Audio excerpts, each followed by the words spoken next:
Баршаңызға сәлем, сіздермен бірге Әсем. Бүгін сіздерге дәмі ерекше шығатын, оңай жасалатын, күнделікті тағамнан ерекшеленіп тұратын мясо по-тайски дайындаймыз. Ең алдымен ыдысымызға сұйық майымызды құйып алып, кез келген етімізді жақсылап турап алатын боламыз. Етті әдемі етіп, жұқалау етіп тураған дұрыс. Ең бастысы бұл жерде етті турау әдісін дұрыс турау қажет. Келесі жуамызды көбіктеп турап алып, майымыздың үстіне салатын боламыз. Қызып тұрған майдың үстіне бірден саламыз. Сәл ғана қуырып алып, одан соң міндетті түрде жуылған етімізді саламыз. Барлығын жақсылап қуырып алатын боламыз. Бізде етіміздің суы шығатын болады. Суы шығып, өзі біраз қуырылып тұрады. Ол етіміз қуырылғанға дейін қажетті көкөністерімізді турап дайындап қоямыз. Тәтті бұрыштан әртүрлі түсінен салатын болсақ, түрі әдемі көрініп, дәмі де ерекше шығатын болады.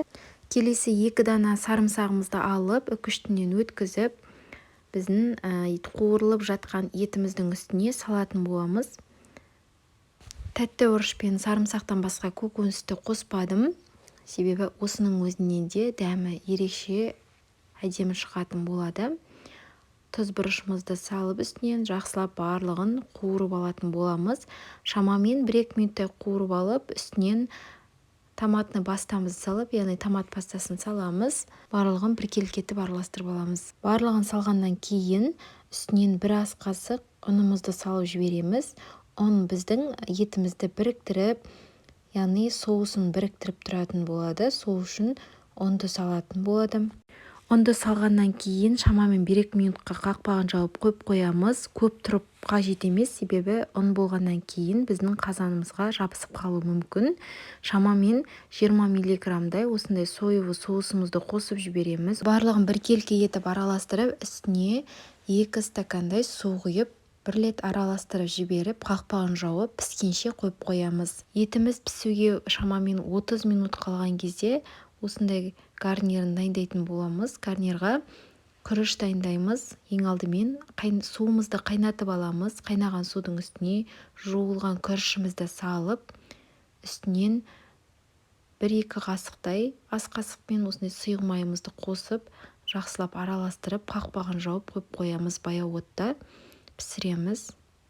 Егерде суы сәл көптеу қылсаңыздар, астына жабыспай біркелкі пісетін болады. Сонда ғана осылай 1 рет бетін ашып, араластырып алсаңыздар болады. Егерде суы аз болатын болса, баяу отта бетін ашпай пісіріп алатын боласыздар. Мінеке біздің гарнирымызда дайын болды. Үстіне аскөктерді саламыз. Аскөкті молынан салсаңыздар да дәмі өте ерекше шығады. Гарнирдің дәмі соевый соус қосқаннан кейін дәмі өзгереді. Сол себепті міндетті түрде соевый соусты қосқан дұрыс болады.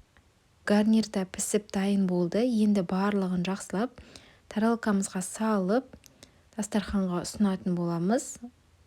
Күрішімізді осындай кесенің көмегімен форма жасап, ортасына шетіне қойып, әдемілеп қойсаңыздар болады. Етінің суы негізінде аз болуы қажет, мен бірақ сәл көптеу қостым, себебі біздің отбасымызға суы көптеу болған ұнайды. Мінеке қыздар, біздің мясо по-тайски тамағымыз дайын болды. Міндетті түрде жасап көріңіздер, сіздерге ұнайды деген сенімдемін.